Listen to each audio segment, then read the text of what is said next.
Anim na batang hamog ang nasagip sa operasyon ng TSWD sa EDSA Guadalupe. Darito ang report ni Steve Dailisan.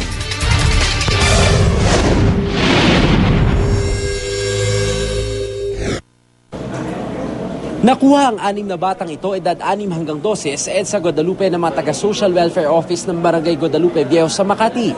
Ginawa raw kasing playground ang kalsada, patawid-tawid at nanlilimos sa mga motorista. Sa itsura raw mukhang high pa sa Solvet. Agad silang pinuntahan ng MMDA Street Dweller Care Unit para malaman kung kabilang sa nakunan ng CCTV kahapon na nangahas tumawid sa riles ng MRT at nambato pa ng bus. Itinanggi ng mga bata na nag-over the bakod sila sa riles ng MRT, pero kilala raw nila ang grupong nagbubukas taxi pa. Pag may traffic po, nandun po sila gumagawa ng taxi, nibubuksan nila tapos sasapakin nila yung driver. Division. Mga solving. Kasalanan nila yon. Sila yung magulang pabaya. Natutulog sila, kampante sila natutulog, yung mga anak na sa kalye. Isinama ng MMDA ang mga bata para ikutan ng lugar at hanapin ang kanilang mga magulang. Maya-maya, isang lalaki nagpakilalang ama ng bata ang lumapit. Ang nanay daw ng isa sa mga bata nasa ilalim ng MRT.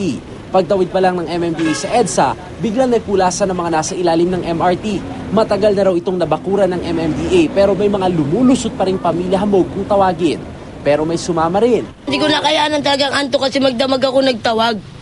Oh, bakit to doon? Meron na akong doon may fence na doon. Meron na akong Simula po nung binakod yung ginawa yung bakod na yun, nagamit kasi kami dati doon. Simula nung umpisa ang ginawa yung bakod, isa pa lang, hinakot ko na po yung gamit ko, nangupahan po ko ng makda.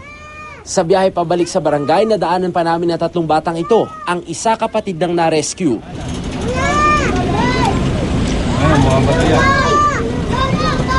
Agad silang nagtakbuhan at tila ng asar pa.